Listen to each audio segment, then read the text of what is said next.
भगवान यहां कह रहे अज्ञ अश्रद्धाधान संशयात्मा, ये तीन बातें कही। जो आज्ञा का पालन नहीं करते वो विवेकहीन होते हैं। जो विवेकहीन है और श्रद्धा रहित है, इसे श्रद्धा रहित कहा जाता है कि ऐसे चलिए आप, तो उसके विपरीत भी उपदेश देने वाले हैं। हमें तो बड़ा आश्चर्य होता है कि विपरीत उपदेश देने वालों में श्रद्धा से चलने वालों से कई गुना बढ़कर अनुयायी है, क्योंकि श्रद्धा का मार्ग ऐसे है और विपरीत का मार्ग ऐसे है। तो उनको लगता है कि जब इसमें आनंद है और इसी के लिए हमारा मन लालायित है तो इधर चले। ऐसे चलने में बड़ी कठिनता है, चढ़ाई का मार्ग है। ये भजन नशेनी प्रेम की, भजन के द्वारा इस ऊंचाई पर चढ़ा जाता है। श्रद्धा सत मार्ग में, सत शास्त्रों में बहुत कठिनता से होती है, और हो जाए तो इसे बहुत संभाल के रखना। एक कपूर की तरह उड़ भी जाती है। अगर इसे संभाल के नहीं रखा, गुप्त नहीं रखा और इसके अनुसार नहीं चले तो उड़ने में देर नहीं लगेगी, फिर संशय हो जाएगा और भगवान उसका कहते विनश्यति, उसका नाश हो जाता है। जो अज्ञा है, अश्रद्धान है, संशयात्मा है, तो भगवान कहते उसका नाश हो जाता है। विनश्यति, उसका नाश होता है। और ऐसी दुर्गति होती, नायम लोकोस्तु न परो सुखम संशयात्मना, उसको न यहां सुख कभी मिलेगा न वहां सुख मिलेगा। पर ये अहंकार देवता ऐसे हैं कि देख लेंगे सब, अरे इतना सुंदर अवसर मिला है, इस अमृत समय को मृत भोगों की तरफ मत नष्ट करो। पर वो समझ में नहीं आता। एक बार शास्त्र में पढ़ रहे थे कि बड़े बड़े जो अव्यक्त सिद्ध महापुरुष हैं उनको भी दुख होता है। तो उनको किस बात का दुख होता है? बोले जब मनुष्य शरीर प्राप्त करके जीव भोगों में समय व्यतीत करता है, ये देख करके वो दुखी होते कि इतना सुंदर अवसर है, ये भजन करके भगवान को प्राप्त हो सकता है, लेकिन ये जीव भोगों में रत होकर के देखो अपना समय नष्ट कर रहा है। जैसे सामने भगवान नृसिंहदेव विराजमान है, प्रहलाद जी दुखी हो रहे हैं। प्रभु पूछ रहे क्या कारण है? बोले प्रभु इस संसार चक्र में पिसते हुए इन जीवों को देखकर मुझे एक क्षण के लिए भी सुख नहीं मिल रहा। मुझे आपकी माया से उद्धार होने के लिए आपसे प्रार्थना करने की जरूरत नहीं है, क्योंकि आपके चरणामृत और आपका नाम कीर्तन और गुण कीर्तन के बल पर हम इस माया पर विजय प्राप्त कर लेंगे। हम दुखी इन अज्ञानी जीवों को देखकर जो आपसे विमुख होकर के भोगों में समय नष्ट करें, नाथ इन पर कृपा कर दी। ये देखो भक्त हृदय होता है। ये जो भक्तों को दुख होता है, संतों को दुख होता है, वो सुख वांछा से नहीं होता। वो ऐसे तो कितना बढ़िया अवसर मिला, देखो देखो ये चूक रहा है, जा रहा, उसको लग रहा है हम फूलों के मार्ग में जा रहे हैं, सुख के मार्ग में जा रहे हैं। सावधान। जिस पुरुष का विवेक जागृत नहीं हुआ है उसके उद्धार का मार्ग है क्या? संतों का संग करेगा तो सत्संग से विवेक जागृत हो जाएगा, उसका काम बन जाएगा। लेकिन जैसे कोई सोया हुआ है तो जगाने के चांस हैं, लेकिन जगा हुआ सोने का नाटक कर रहा हो, अब उसको जगाने में बहुत श्रम पड़ेगा। अब जगाओगे तो नाटक कर रहा, कैसे जगेगा? इन जो शास्त्रों का ज्ञान रखते हैं, भगवत मार्ग को भी जानते हैं बुद्धि के द्वारा, और भोगों में रति करते हैं, आज्ञा उल्लंघन करते हैं, ऐसे लोगों का उद्धार होना बहुत कठिन है। लेकिन जो अज्ञानी है उसके उद्धार होने का चांस है। अगर उसको कहीं सत्संग मिल गया, बात समझ में आ गई, तो भगवत प्राप्ति के मार्ग में चल देगा। लेकिन जो जानता है, उपदेश करता है, शास्त्रों को पढ़े हैं, फिर भी वो जान करके नहीं जानता है, नहीं मानता है, अब उसके उद्धार में बड़ी समस्या है, क्योंकि वो जानकर के भी उसका पालन नहीं कर रहा है। एकदम अज्ञानी है, पाप कर्म करता रहा, हिंसा करता रहा, लेकिन जहां सत्संग मिला अब उसके कल्याण का मार्ग खुल जाएगा। लेकिन वो खूब सत्संग सुन रहा है, खूब बुद्धि में सत्संग की बातें याद करके दूसरों को सुना रहा है, लेकिन आचरण में कुछ नहीं। अब इसका उद्धार होना बड़ा कठिन है। जो सत्संग शास्त्रों का महत्व नहीं देता है और अश्रद्धा करता है, संशय करता है, ऐसे पुरुष का बहुत बुरी तरह नाश होता है, बहुत बुरी तरह। कई बार बताया है वो परमानंद जी महाराज की बात। परमानंद जी की स्थिति ऐसी, ब्रह्मानंद में छके हुए महापुरुष। अब प्रताप तो था ही, बहुत सब हजारों लोग दर्शन के लिए आते, भेंट पूजा फल फूल सब। महापुरुषों के समीप तो ये सब प्रताप, रिद्धियां सिद्धियां हाथ जोड़े खड़ी रहती हैं, और बातों की क्या। तो एक मास्टर थे और वो महाराज जी के शिष्य बने, जगदीश्वरानंद उनका नाम रखा गया। वो मास्टर थे तो मास्टर ही थे, संत सीधे सरल स्वभाव अपने भगवदान में। वो मास्टर थे, वो पूरा आश्रम वैभव सब चढ़ाना सब। महाराज परमानंद जी की ऐसे पूजा होती थी जैसे भगवान की। ओ थे, ऐसी स्थिति थी, ब्रह्मानंद में छके रहते थे। और भांग इतनी उनको, इस सन्यास मार्ग के संतों में देखा गया कि इसे जो सिद्ध हो गए उनका कोई, भगवान शिव हलाल विष पी गए, गले में रोक लिया, एक बूंद चला जाए तो भस्म हो जाओगे। एक बूंद पानी आ नहीं रुक सकते गले में, अगर कहीं एक बूंद का कुछ भी हिस्सा आ जाएगा तो खांसने लगोगे, बुरी तरह खांसी आएगी। और महादेव जी ने समुद्र मंथन से निकला हुआ पूरा हलाहल विष गले में ही रोक लिया, आज भी रुका हुआ है, नीलकंठ नाम पड़ गया उनका। हम महापुरुषों का अनुकरण न करें, उनकी आज्ञा के अनुसार जो उनके आचरण मिलते हैं वो करें, वो भगवत स्वरूप है। वो खप्पर उसका नारियल का रहता था, शाम के 4 बजे बांट के शिष्य लोग रख देते थे। काफी समय तक वो वहां सेवा, पर वो मास्टर थे, सब अधिकार मेरे ही अंडर में आया। तो उनके बड़े गुरु भाई थे भी, उनको लगा कि महाराज जी अगर स्वयं से अधिकार देंगे तो बड़े भाइयों को देंगे, बड़े जो गुरुजी से पहले जुड़े हैं, और अधिकार उनको प्राप्त करने की इच्छा हुई। तो विवेक ने काम नहीं किया, जहर मिलाकर के उन्होंने भांग बांटी, और जब वो भांग रख के गए तो असली भांग उसको हटा ली, जहर वाली रख दी। और अपने छके हुए मस्ती में आते थे, वैसे जल डाला और ऐसे खप्पर में घोरा, जय घोरा। ऐसे देखा तो ज्ञान दृष्टि संपन्न त्रिकालज्ञ महापुरुष बुलाया उसको, वो थोड़ा जगदीश्वरानंद को बुलाओ और तुम सब बाहर जाओ। कहो बच्चा क्या है ये, कांप गए। वो बोलने की हिम्मत, बोलने कोई फर्क, नारायण नारायण नारायण, पी गए उनके सामने। 7 दिन तक कुछ नहीं हुआ। फिर उनका बच्चा, अब हमारा जाने का समय आ रहा है, जहर से नहीं जा रहे हैं तुम्हारे, हम तुम्हें पीते समय भी दिखाया था कि जो तुमने रखा वही पिया है, जहर प्रभाव नहीं करता, पर अब हमारा जाने का समय आ रहा है। और जे ही उन्होंने, तो पूरा शरीर नीला पड़ गया। शोभन सरकार भी दर्शन करने गए थे, विरक्त भेष शोभन सरकार का उन्हीं से था, और मंत्र उपदेश स्वामी सत्संगानंद जी से था। उनकी दशा देखिए जगदीश्वरानंद जी की, ये आंखें ऐसे फट गई थी, मतलब ऐसे भयावह, पानी गिर रहा है पूरे शरीर में, ऐसे जैसे कहीं मिट्टी का जल सूख जाता है तो पपड़ी नहीं पड़ जाती, ऐसे मवाद निकल पूरे, चीख चीख के चिल्ला चिल्ला कहते, गुरु अपराध से मेरी दुर्गति हो रही, कोई बचा ले। संशयात्मा विनश्यति, जो अज्ञ है असत दधाना है, संशयात्मा है नाश निश्चित है। विनश्यति नायम लोकोस्ति, इस लोक में भी नहीं, न परो न सुखम संशयात्मना। ये उनका दंड थोड़ी मिला है, ये तो ब्याज है, मूल तो अभी आगे जाके मिलेगा।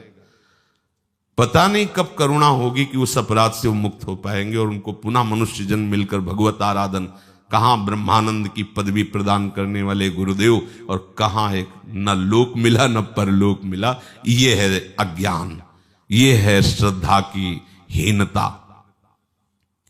ऐसे संशयुक्त पुरुष का परमार्थिक मार्ग से पतन ही नहीं, पूर्ण नाश हो जाता है। संशयुक्त पुरुष को बहुत कष्ट भोगने होते हैं। किसी भी तरह उसकी उन्नति नहीं हो सकती। इसलिए संशय तो होना ही नहीं चाहिए। देखो, नाम में कोई संशय मत करो, मंत्र में कोई संशय मत करो, प्रिया प्रीतम में कोई संशय मत करो, उनकी लीला में कोई संशय मत करो। अगर चार में तुम संशय नहीं करोगे तो नामदाता, लीला सुनाने वाला, उपासना देने वाला, इसमें आपका अनुराग बढ़ता चला जाएगा। अगर इसमें आप रति नहीं किए तो फिर वहां संशय हो जाएगा। बात पकड़ लेना। अगर आप उपदेश पर ध्यान दें तो नाम रूप लीला धाम चार का ही उपदेश होता है भगवत प्रेमी महात्माओं का। आप इस पे रति कर लें तो आप रो रो के बलिहार न जाए तो बताना कि गुरुदेव ने, रसिक महापुरुषों ने कृपा कर दी, कैसा महासुख दिया। अब वहां श्रद्धा चरम सीमा की बढ़ेगी। और यदि आपने प्रभु का भजन, श्री जी से अनुराग नहीं, तो आप वहां श्रद्धा नहीं कर पाएंगे, वहां संशय खड़ा हो जाएगा। ये पक्की बात समझ लेना। अगर उनकी पूर्ण श्रद्धा, पूर्ण आज्ञा का पालन करने के हृदय में उत्साह हो तो लाडली जी को अपना मानो, लाडली जी से प्यार करो, तो आप देखोगे कि आपको रोना आएगा कि अगर गुरुदेव कृपा न करते तो सुख कैसे मिलता। फिर आप गुरुदेव को भी जान जाएंगे, संशय का कोई प्रश्न ही नहीं रहेगा। जो अपने गुरुदेव से अलग अलग बातों को सुनता है वो संदेह युक्त हो जाता है। ये जो मना किया जाता है कि आप अपने इष्ट मिले और मन मिले, मिले भजन रस रीति, ताहा निशंक है मिलिए तासो कीजिए, तो उनको ये ज्ञान नहीं क्या सर्वम खलमिदम ब्रह्म? उनको ज्ञान नहीं, खान पान तो कीजिए रसिक मंडली माए, जिनकी और उपासना तहां उचित ध्रुनाए, सब एक ही परम तत्व, उनको ज्ञान नहीं है क्या? उनको ज्ञान है। पर जिस मार्ग में आप चलना चाहते हो उसमें संशय न खड़ा हो जाए, इसलिए आप सीमा के अंतर्गत जब आप उपासना करेंगे तो असीम का जब अनुभव होगा, फिर कोई तुम्हें फांस नहीं पाएगा, फिर तुम कभी भ्रष्ट नहीं होगे। गुरुजनों की बात को, युक्ति को समझना चाहिए। जो अलग अलग बातें सुनता रहता है, अलग अलग लोगों से मिलता रहता है, वो परमार्थिक मार्ग पर चलने वाला भी साधक हो तो संशय पैदा हो जाएगा। क्योंकि वो पढ़ेगा कुछ और, सुनेगा कुछ और, समझेगा कुछ और, तो उसको जो गुरु प्रदत्त उपासना समझे में नहीं आएगी, उसके विषय में संशय पैदा हो जाएगा, पक्का हो जाएगा। और जब वहां संशय पैदा हो जाएगा तो जहां सुन रहा है वहां उसको ग्रहण करने की सामर्थ्य नहीं रहेगी, क्योंकि मूल तो कट गया, उपासक समझ ही नहीं पा रहा है। संशय सदा अधूरी ज्ञान में पैदा होता है, अधूरापन में होता है, समर्पित के हृदय में संशय नहीं होता। संशय का उत्पन्न होना बहुत बड़ी हानि की प्रथम सूचना है। संशय को बनाए रखना, हानि के गर्त में पहुंच चुके हो, और संशय फल फूल रहा है, तुम न इस लोक में सुख न परलोक में सुख, तुम्हारी दुर्गति निश्चित है। देखो, साधक का लक्षण है परमात्मा की खोज करना, उपासक का लक्षण है परमात्मा की खोज करना। वो मन और इंद्रियों से देखी हुई बात को सत्य न माने। बाहरी लक्षणों से आप नहीं जान सकते हो, ये तो परमार्थ की बात है। एक बार बीरबल ने अकबर से कहा कि कानों से सुनी हुई और आंखों से देखी हुई बात पर भी कभी कभी विश्वास नहीं किया जाना चाहिए, ठीक से उसका मनन विचार करके ही निर्णय करना चाहिए महाराज। तो अकबर ने कहा, जब कानों से सुन रहे हो, आंखों से देख रहे हैं, तो फिर उसमें विचार की क्या आवश्यकता है? नहीं, बोले महाराज, बिना विचार के केवल आंखों से देखी हुई, कानों से सुनी हुई बात पर निर्णय नहीं कर देना चाहिए। यद्यपि हम तुम्हारा आदर करते हैं, पर इस बात पर हम तुम्हारी बात पर सपोर्ट नहीं करते, ये तुम्हारी बात ठीक नहीं। तो उनका महाराज, कभी अगर ऐसा अवसर हो तो हमें अवसर जरूर देना इस बात को प्रमाणित करने के लिए। तो अकबर की शैया जो लगाता था फूलों की, बादशाह था, फिर उसके ऊपर कोमल दुग्ध फेन जैसा चद्दर बिछाता। काफी समय हो गया था उसको, उसके मन में आया कि एक बार चुपचाप लेट के देखते हैं कैसा लगता है, बादशाह अभी थोड़ी आएगी। फूलों की शैया लगाई, ऊपर वो चद्दर बिछाया, लेटा तो सोचा वो भी चादर ओढ़ के देखे जो बादशाह ओढ़ते। थोड़ी देर की तो बात है, चादर ओढ़ा, थोड़ी देर में सो गया, और बेचारा चारपाई पे सोने वाला बादशाह के आसन। थोड़ी देर में उनकी पत्नी जो रानी थी वो वहां, आज क्या बात है महाराज, आते ही सो गए, ना तो प्रसाद पाया और ना बातचीत कोई ऐसे। हो सकता है मानसिक थके हो, जगाने की जरूरत नहीं, पास में वो सो गए। थोड़ी देर बाद वो अपने समय से जब राज दरबार से आए, देखा कि रानी भी सोई हुई है, पास में कोई सोया हुआ है। तलवार खींची, दोनों को काट देते हैं। फिर आया कि अवसर अच्छा है, बीरबल को बुलाया, कहा देखो हमारे पास रहते हुए कितनी धोखेबाज रानी है, किसी और के साथ सो रही। तो महाराज आपने आंखों से देखा? बोले हाँ।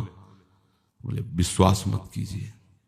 पर्दे के पीछे खड़ा किया, धीरे से चरणों की तरफ स्पर्श किया। रानी आप तो सलाहकार हो, बहुत प्रिय थे बीरबल। धीरे से उठ के आई, उधर राजा इधर, आप किसके साथ सो रही थी? तुम कहा जब मैं आई तो देखा महाराज मुंह ढके हुए सो रहे, मुझे लगा सभा में कोई ऐसा विषय होगा जिससे वो थकित हो गए और वो सो रहे हैं। तो महाराज सो रहे थे, तो फिर हमने जगाया नहीं कि जब ये जगेंगे तब हम प्रसाद की व्यवस्था कर देंगे। तो हम भी लेट गए साथ में। बोले कोई बात नहीं, महाराज को हम जगाएंगे और अभी भोजन पवाएंगे, फिर शयन कराएंगे, आप भोजन की व्यवस्था करो। अकबर से कहा समझे, अब कौन सोया अभी तो पता ही नहीं था ना, जो चादर हटाए सोए। एकदम घबरा के वो आंख खुला। बीरबल ने कहा वैसी पर्दे के पास, कैसे तो सो गए? बार बार पैर पकड़ रहा, मालिक क्षमा कर दो, जीवन हो गया फूल की सैया लगाते हुए। हम सोच रहे थे एक बार लेट के देख ले। लेट गए तो सोचा एक बार चादर ओढ़ के, हमें कब सो गए हमें पता ही नहीं चला। बोले तुम्हारे साथ कौन सो रहा था? बोले कोई नहीं सरकार, हम तो अकेले ही लेट गए थे। भाग भाग अगर बादशाह जान गए तो सारे फांसी पे चढ़वा देंगे। वो बादशाह से कहा देखा दोनों निर्दोष थे और दोनों को आप तलवार से काट देती। इसलिए ऐसा नहीं कि जो आप देख रहे हैं, जो आप सुन रहे हैं वो सत्य ही हो सकता है, उस पर जांच करनी चाहिए, विचार करना चाहिए। पर संशयात्मा पुरुष ये नहीं कर पाता, वो तुरंत संशय का आरोप करके अपना मार्ग पतन का, अब कितना बड़ा यद्यपि लौकिक है, ऐसे ही परमार्थ के मार्ग में होता है। संशय के कारण वो वास्तविक बात को समझ नहीं पाता और संशय कर लेता है। संशय के कारण साधक उन्नति के मार्ग से दूर हो जाता है।